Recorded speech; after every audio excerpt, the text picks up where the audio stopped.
আসসালামু আলাইকুম। এই মাত্র একটা বাইকার্সকে পাইলাম আমরা।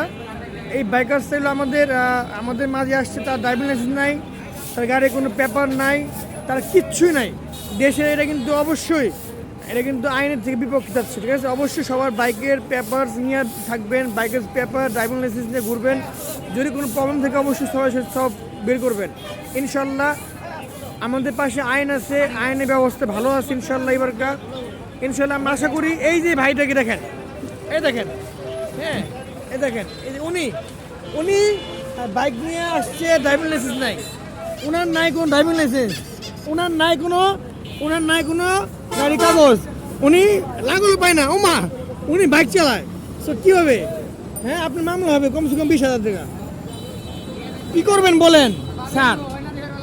আপনি নামবেন না আপনি নামবেন না এখান থেকে, বাইক থেকে নামবেন না, মামলা খাইতে হবে কিন্তু আপনার। আপনি কেন হেলমেট পরছেন? ভালো কথা, সেফটি আছে, যদি হেলমেট বাই দেখেন খুব ভালো। কেন আপনি বাবা বাবা বাবা আরে বাবা, ওনার বাবাকে ধরা হবে, বাবাকে ওনার।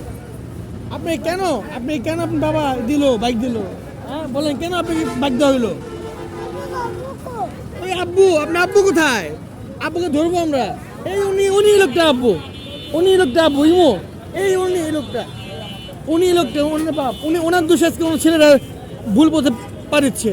নাই ড্রাইভিং লাইসেন্স, নাই কোনো লাগল পায় না ঠিক মতো। হ্যাঁ, তো আমরা কিন্তু প্রথমত তার দোষ থেকে দেখবো, তার বাবার দোষ, রাইট? তো এরপর থেকে নেক্সট টাইম মানবতা সবার মধ্যে আছে, আইনের মধ্যে মানবতা আছে।